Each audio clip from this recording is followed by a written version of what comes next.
Hi friends, welcome to D S N TET rapid revision classes. ఈ రోజు మనము 9th class Telugu text book explain చేసుకోబోతున్నాము.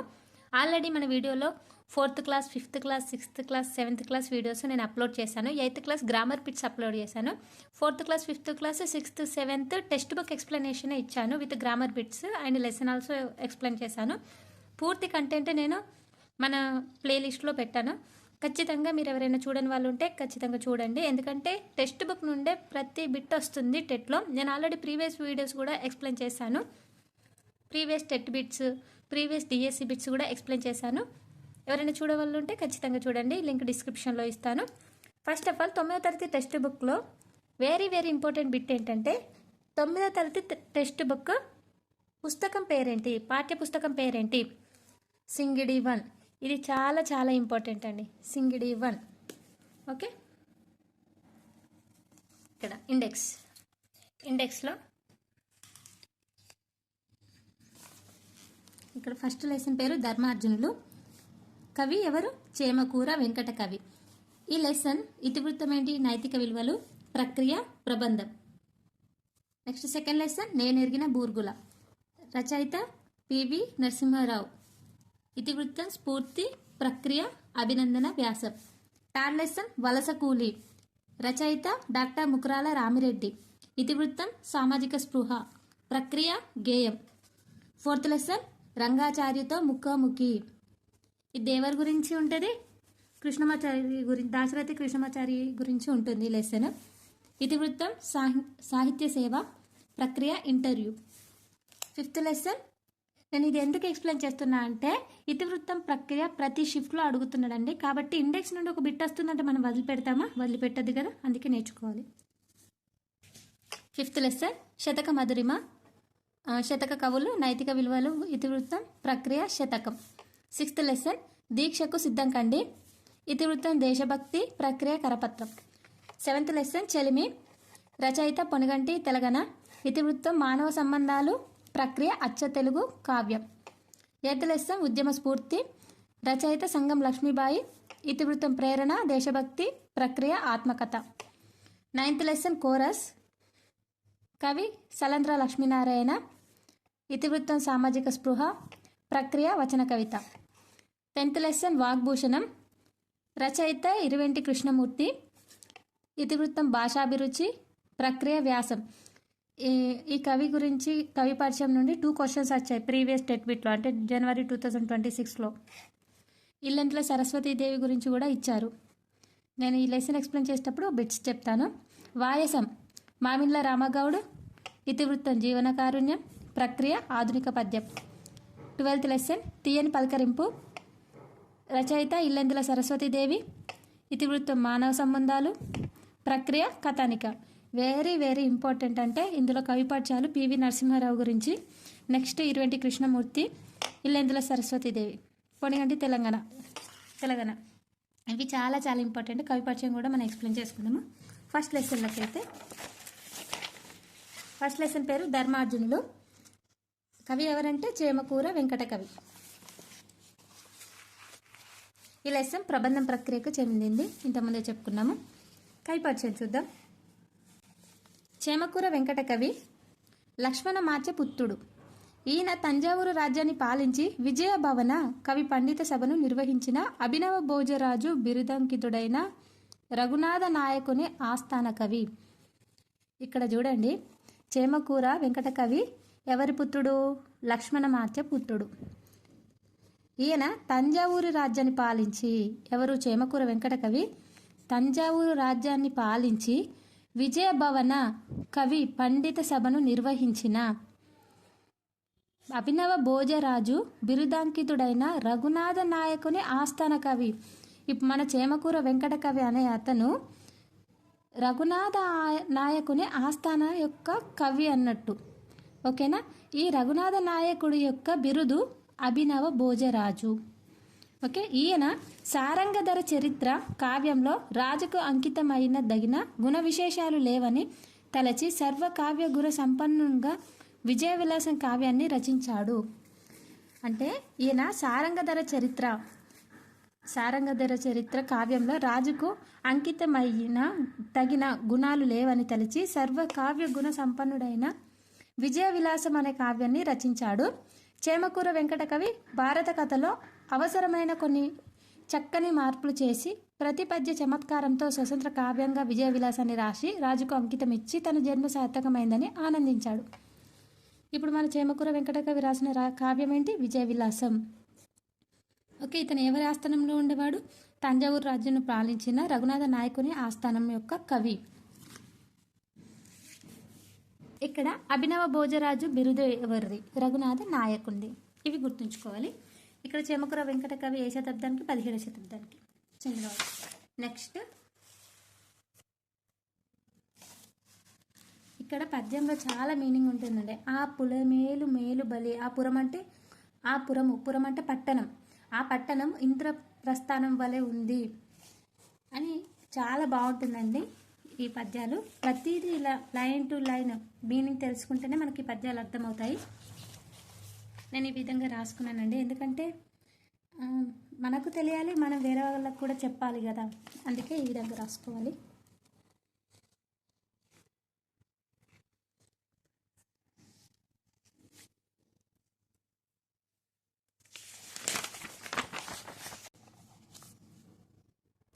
ఇక్కడ చూడండి పిత్పర్థాలు ఉన్నాయి. తనుజుడు అంటే ఎవరు? కొడుకు. శరీరం నుండి పుట్టినవాడు కొడుకు. నృపాలుడు అంటే నరులను పాలించువాడు రాజు. నెక్స్ట్ ఇక్కడ చూడండి నందనుడు అంటే నందయతి అంటే సంతోషపెట్టువాడు. ఎవరు? నందనుడి కొడుకు.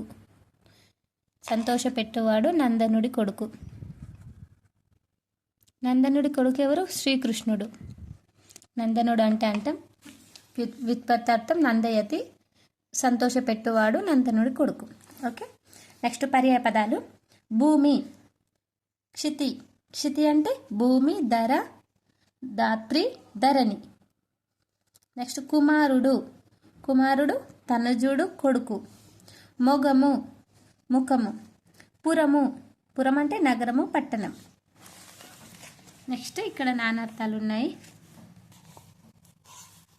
ఇక్కడ ప్రకృతి వికృతులు చూద్దాం. బుద్ధుని యొక్క దమ్మం ఎందరినో ధర్మ మార్గంలో నడిపింది. ఇందులో దమ్మం ధర్మం. ఉపాధ్యాయుని గౌరవించాలి, ఒజ్జ చూపిన మార్గంలో నడవాలి. ఇక్కడ ఉపాధ్యాయుడు ఒజ్జ. ప్రకృతి ఆజ్ఞను ధిక్కరించను, ఇదే నా యొక్క ఆన ఆజ్ఞ. తెలుగు భాషను కాపాడుతానని చేస్తున్నాను. భాష. Okay, next నానార్థాలు. రాజు అంటే ప్రభువు, ఇంద్రుడు. నానార్థాలు. ప్రియం హెచ్చు, ఇష్టం. దిక్కు, దిశ, ఆశ్రయం. చిత్తము, ఇష్టము, మనసు. ఇక్కడ వ్యాకరణంశాలలో కర్మధారయ సమాసం గురించి ఇచ్చారు. ఇవి ఆల్రెడీ టెట్ బిట్లు అండి. టెక్స్ట్ బుక్లునే చదవాలి, ఏ బిట్స్ అయినా. కన్ఫామ్గా టెక్స్ట్ బిట్ నుండి వచ్చిన ఎగ్జాంపుల్స్ మాత్రమే టెట్ అండ్ డిఎస్సిలో వస్తాయి, ఇది మాత్రం గుర్తుంచుకోండి. ఉదగ్ర తేజం అంటే ఉదగ్రమైన తేజం. తొల్లింటి రాజులు, తొలి వారసులైన రాజులు. ఇదేంటి? కర్మధారయ సమాసం. ఇక్కడ పై వాటిని పరిశీలిస్తే సమాస పదాల్లోని పూర్వ పదాలు వరుసగా ఉదగ్ర, తొల్లిటి అని ఉన్నాయి. ఇవి విశేషణాలు అనగా గుణాలు తెలిపేవి.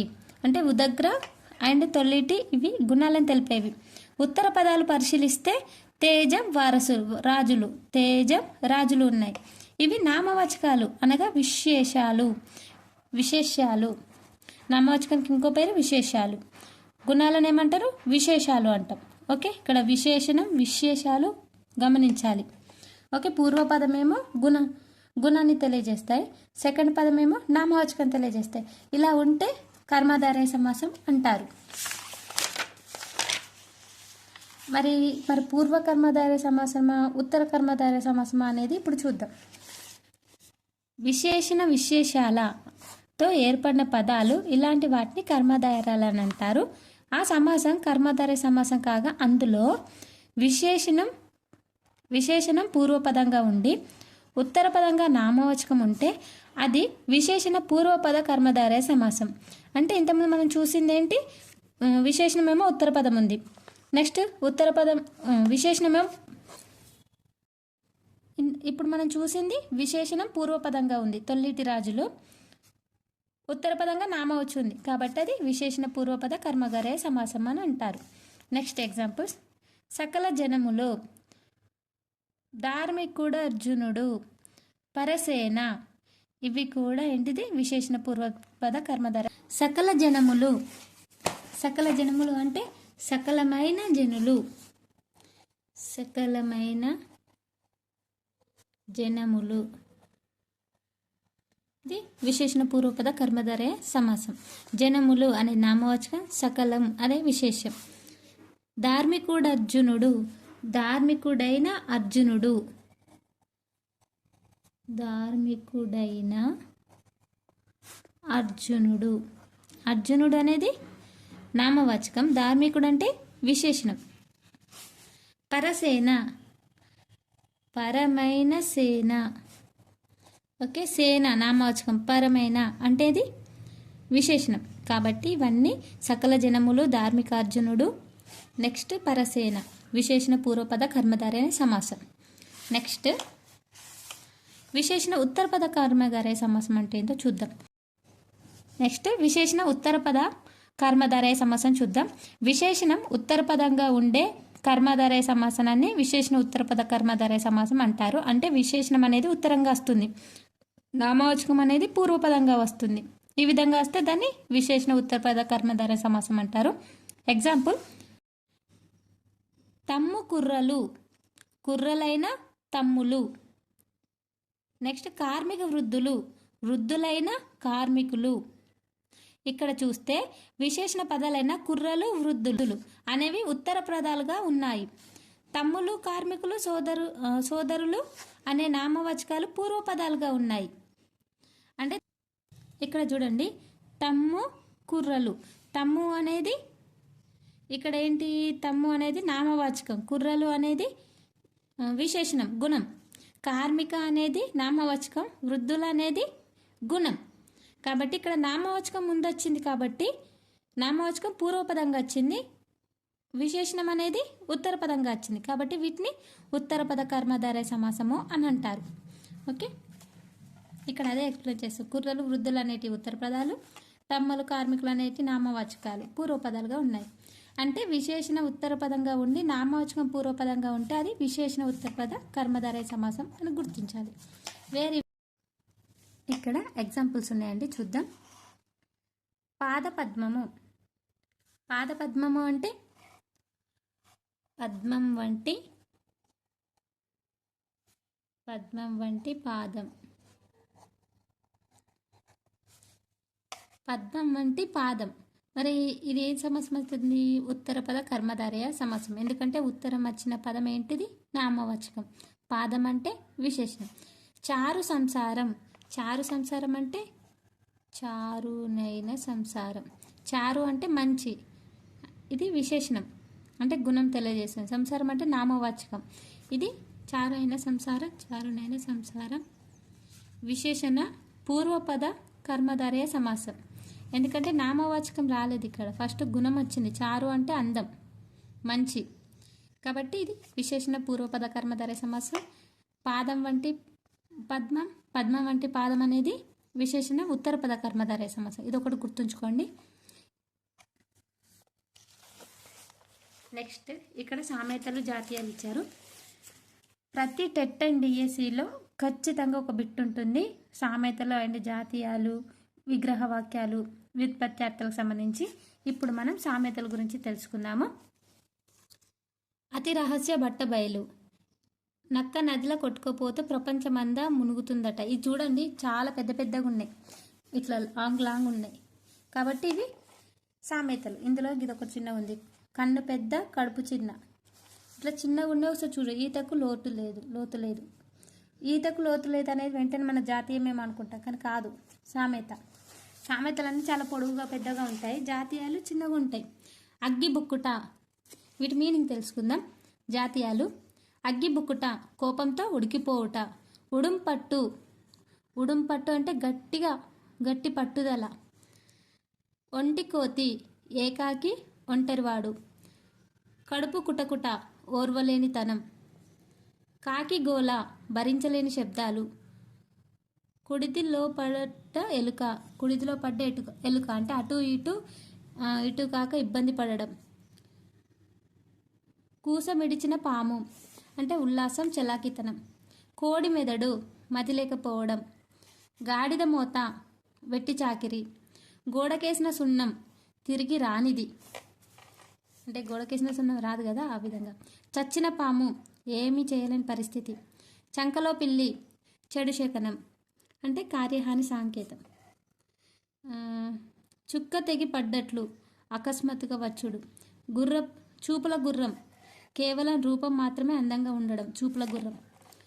డూడు బసవన్న, ఆలోచించకుండా ప్రతిదానికి తలుపడడం. నెక్స్ట్ నల్లికుట్లోడు, బయటకి కనిపించకుండా హాని చేసేవాడు, నల్లికుట్లోడు.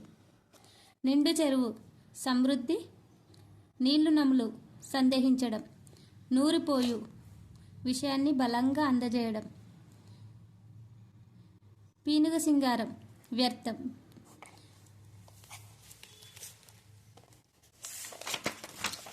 నెక్స్ట్ లెసన్ నేను ఎరిగిన బూర్గుల. ఇది పివి నరసింహారావు రాశాడు. ఇందులో వెరీ వెరీ ఇంపార్టెంట్ ఉందండి. ఇది కవి పరిచయం చూద్దాం ఫస్ట్.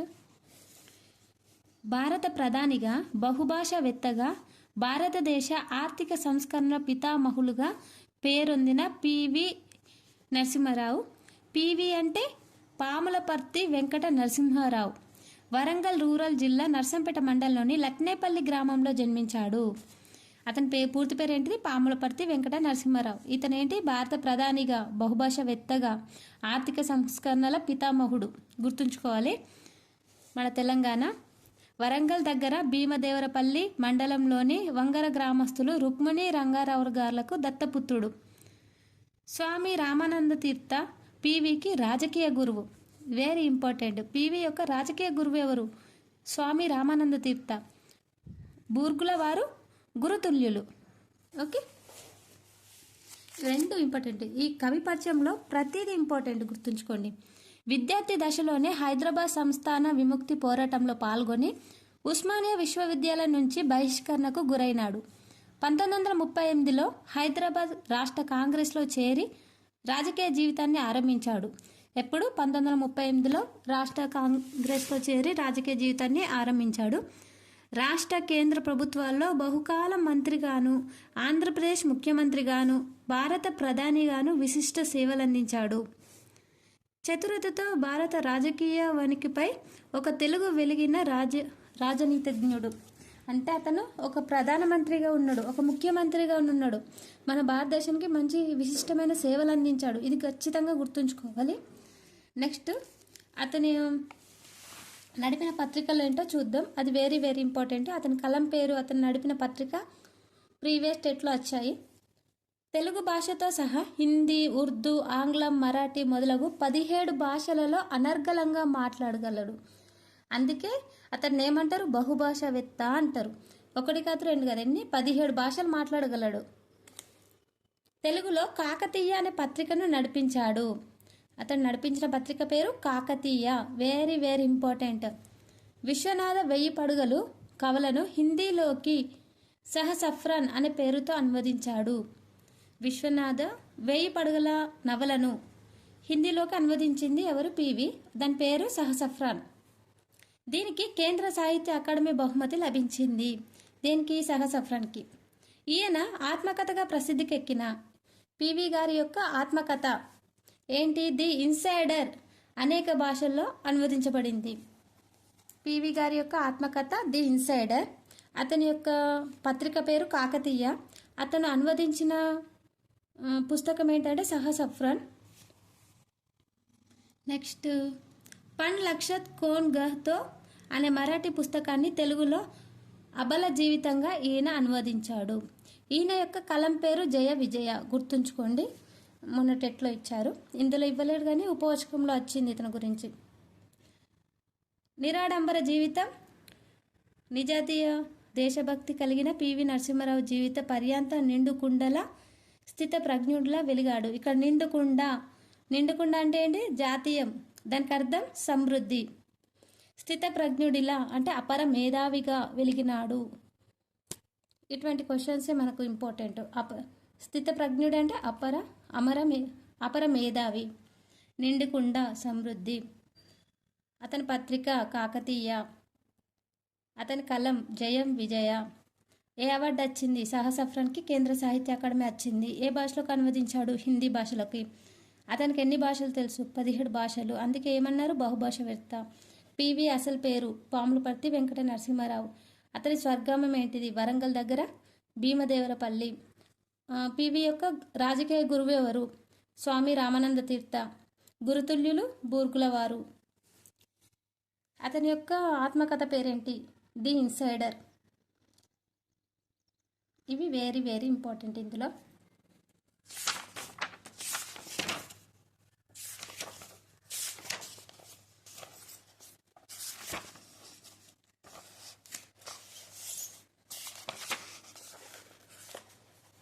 నెక్స్ట్ బిట్స్ నెక్స్ట్ వీడియోలో ఎక్స్ప్లెయిన్ చేసుకున్నాము. ఈ వీడియో మీకు నచ్చినట్టయితే లైక్ చేయండి, షేర్ చేయండి. Thank you.